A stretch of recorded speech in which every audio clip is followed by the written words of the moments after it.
Fox 35 Late News at 11 starts now. Thanks for meeting me at 11. I'm Marlisa Goldsmith. A nightmare plays out in front of the entire country. You've seen this video all day and we cannot take our eyes off of it. It's like something out of a movie almost. A major bridge falls into the freezing water, taking people down with it. It happened after a massive container ship hit Baltimore's Francis Scott Key Bridge. Now here's what you need to know before you go to bed tonight. 6 missing construction workers are now considered dead. The Guatemala consulate says 2 of those missing are Guatemala citizens. A search for the missing is now suspended and will resume in about 7 hours at 6 a.m. The ship hit one of the bridge's supports, creating the chaos around 1:30 this morning, and the ship lost all power just minutes before the disaster. That's which helped put a stop to traffic crossing the bridge, but there was a construction crew working at the time. 2 people were saved. The devastation the country woke up to, though, will have lasting impacts well beyond today. As you know, Baltimore is a major port. Millions of tons of cargo go in and out, which means the tragedy will even impact our day-to-day lives here in Florida. Patrick Perez is here with us live in studio. So, Patrick, this could mean shortages and price surges. Yeah, to a degree, Marlisa. It may take some time for these crews to clear this wreckage, and that could delay, the delay could impact our pocketbooks. In the meantime, Gary tells me it's likely companies will be using other ports along the East Coast to import and export their goods. Marlisa. All right, Patrick, thanks so much. On to a grandmother who gets the final say after her daughter and granddaughter's killer is caught. The mother and her 1-year-old baby girl were killed in 2021. The mom was shot in her car in Orange County. Her daughter was left to die in the hot car. The man who pulled the trigger wasn't arrested until just a couple of days ago in New Jersey. Now take a look. It's almost hard to believe, but this is the same man deputies spent 2 years tracking down. Dijon Griffiths, there he is right there. By the looks of it, he wanted to become unrecognizable. Manny Martinez is live in studio tonight. So Manny, you spoke with that grandmother tonight who had quite a few things to get off of her chest. Yes, Marlisa, she told me she hopes it's all one big prank and that her daughter and granddaughter will one day come home with big smiles on their faces. But for now, LaToya Reed says she's still grieving. And that is her message. Griffiths faces 2 murder charges and 1 charge of attempted murder. Reed says she promised her girls justice and she won't stop, Marlisa, until she gets it. Wow, Manny, any idea of when we can expect to see him in court? At this hour, Marlisa, no timeline yet from the sheriff's office, and we've also reached out to police in New Jersey for some more clarity. We're just waiting to hear back. We'll let you know as soon as we get some more information. Marlisa. All right, Manny, thanks for staying on top of this for us. Well, it seems this man here is a creature of habit. Police say the man wanted for stealing an emergency crew's SUV stole another car last month. Officers say in this video you see Gregory McCall kicking a door in to steal a car. Today, deputies found McCall in Hillsborough County, but it took a whole squad to make the arrest. Move in, move in, move in. You can see deputies using their cars to block the suspect in, even ramming into the car to get them to give up. Gregory McCall is now facing charges from at least 3 different agencies for carjacking, assault, and drug-related charges. 6 people lost their home when this mobile home caught on fire in Somerville. Marion County Fire Rescue says the blaze started just before 6 o'clock Tuesday morning. 1 person was inside when the fire started. They are recovering in the hospital. Orlando is looking beautiful tonight. It's a gorgeous panoramic view of O-Town. Meteorologist Noah Bergren's here now. So Noah, we are in for more spring-like weather tomorrow? Exactly right, Marlisa. I think just like today, carbon copy, Control C, Control V. Just copy paste today the temperature, that'll be tomorrow. We got to 86 today in downtown. I think will be pretty similar tomorrow. 84 Bithlo, 83 in St. Cloud. 80 was the high today in Daytona. All right, tonight's quiet, 70 to 75. The readings out there right now. There's our cold front. We've actually got flood watches in effect for the panhandle into southern Georgia. That's because the front's going to get held up there tomorrow, and there'll be about 3 or 4 rounds of showers and storms over the panhandle, which will dump a few inches of rain, much more than it will over central Florida. And actually now, just north of Tallahassee, you got a severe thunderstorm warning in effect till 11:30 Eastern time here for some hail and 58, 60 mile an hour wind gusts in that little storm up there. All right, temperatures overnight will stay quite mild, mid to high 60s, which is a few degrees above average for the time of year, but the chill is coming. Look at the upper plains in the Midwest. 34 now, St. Louis, 13, Sioux City, 1 below, actually, Bismarck, North Dakota. Now, we're not going to get like truly that cold here, but we will get a big drop in the temperature by Friday night. In fact, by Saturday morning, I think many of you will go out the door and say, wow, it feels chilly. All right, so tomorrow, about a 50% chance of some showers and thunder, mainly the second half of the day. Thursday, it's the morning, and then Thursday night, Friday, Saturday, Sunday will be dry. I'll walk you through the updated forecast maps about that cold front at the end of the newscast. We'll see you then, Noah. Thanks so much. And just like magic, more affordable housing is on the way. Disney gets the official stamp of approval from Orange County to build the project. It'll be near Flamingo Crossings. That's close to Magic Kingdom, but not everyone's excited about it. We're more worried about our way of life being impacted. We're more worried about property values being impacted, and we're not worried about the impact on humanity. We understand the growing need for the high density and affordable housing. What we don't agree with is where you are putting it. But public comment did not stop progress. Disney released a statement saying they're pleased with tonight's vote, and the company looks forward to adding more affordable housing. The state still needs to approve the plan. Safe at last. 28 more Americans out of the danger zone in Haiti and are seeing brighter days ahead. A rescue flight landed just over an hour ago at Orlando International Airport. It brought parents and kids away from gang violence and gunfire. Tonight makes the total number flown out of the island to 90. It was an emotional night, ending with warm hugs that you just saw there. A father who wasn't able to see his 2 children for 3 weeks, overwhelmed with relief.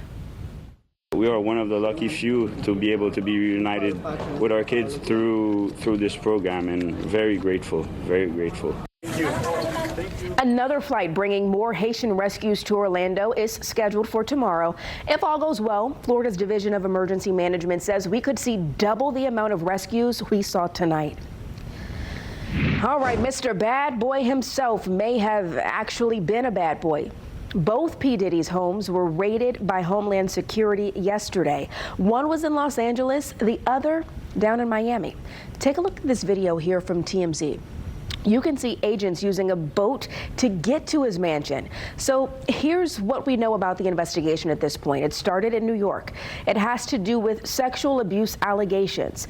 Diddy's lawyers have not said anything, though, about those raids. These furry, creepy crawlies are plaguing Central Florida. Have you seen them around? The caterpillars are literally falling from the sky. From Lake Mary to Titusville, nowhere and no one is safe. This video was taken right outside of our newsroom in Lake Mary, but last night our viewers in Brevard dealt with the same thing. They're called white-marked tussock moth caterpillars. Bug experts tell us this is the time of year they come out and look for places to make their cocoons to become butterflies. Pretty, but still gross. Well, a midnight nap outside of a holy place ends behind some not so sanctimonious bars. Don't kick my window out. Are you threatening me now too? Like, what are we doing? You're going down, bro. Oh, it was a pretty expletive-filled encounter. You'll be glad you get to watch from home. And you don't hear about stowaways too often, but one man managed to make it happen, and he almost got away with it. Just wait until you hear how he walked right past the ticket checker. And our night lights take us to Las Vegas tonight. Thanks for taking a gamble on us tonight and staying up late with us for the late news at 11. Don't go too far. We'll be right back.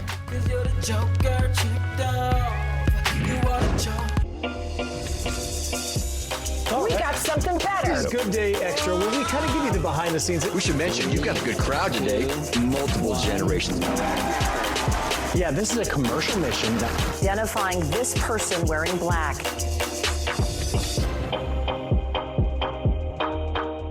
Fox 35 News is sponsored by Spectrum.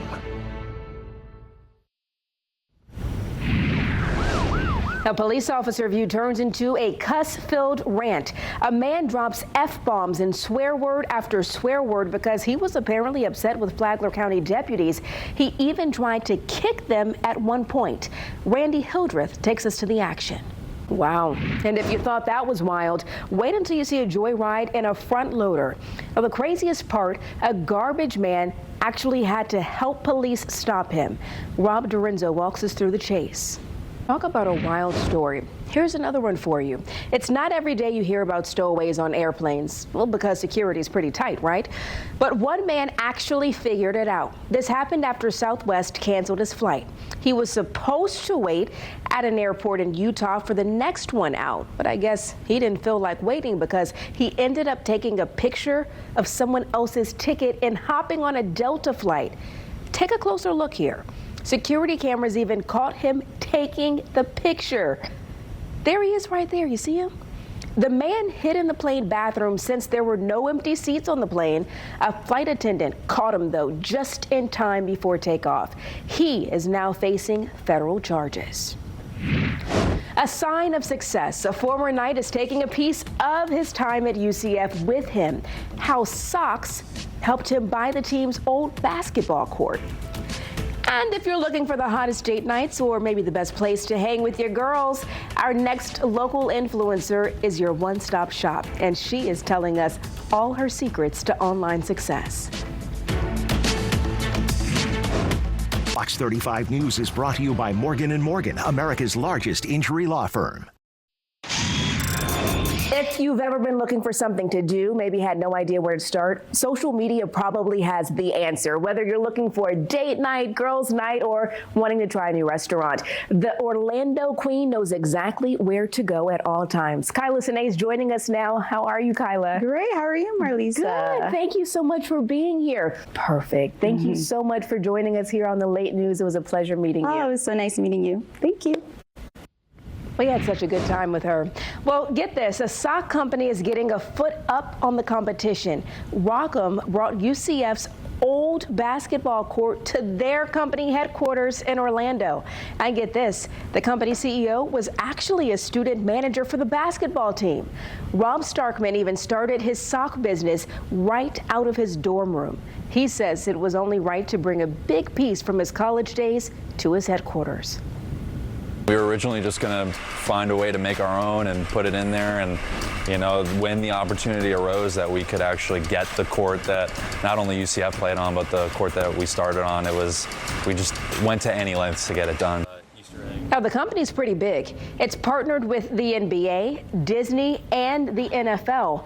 But Rob says he's committed to keeping one foot in with Orlando businesses. Lights, camera, action. Pups turned into movie posters. Noah, get ready to dive into this beyond bizarre dog show. All right, this leaves us with a lot of questions, but the first one on our mind is what in the world is going on here? So get this, it's a dog show in Atlanta, of course, of all places. Things look pretty bizarre.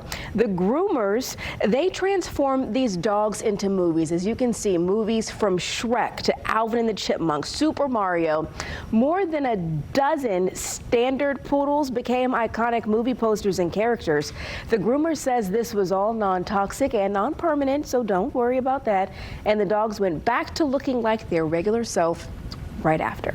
So Noah, question for you. If you were to be turned into a movie poster, which one would it be?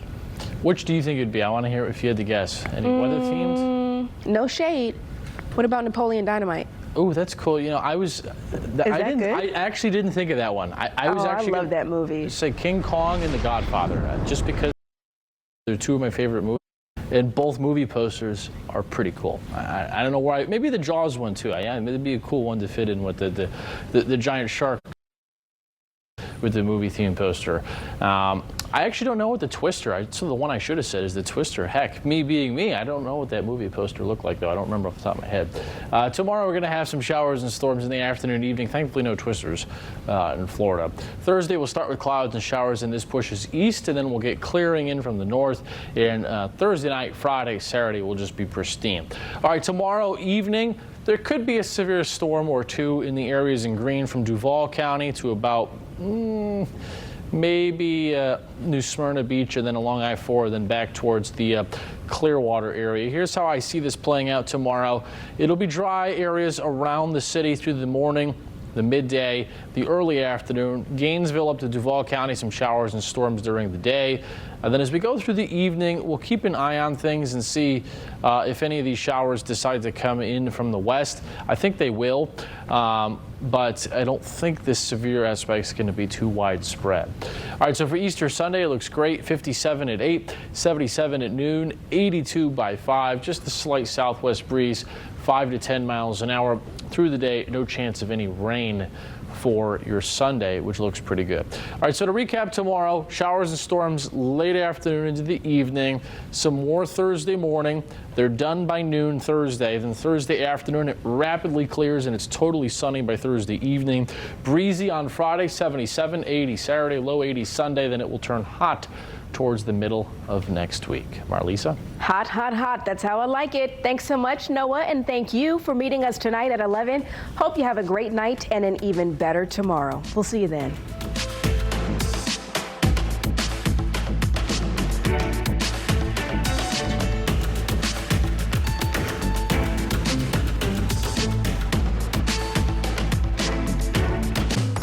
Brooks, Amy, Danielle, and Ryan, every single morning, they are part of my daily routine. Watch Good Day Orlando weekday mornings.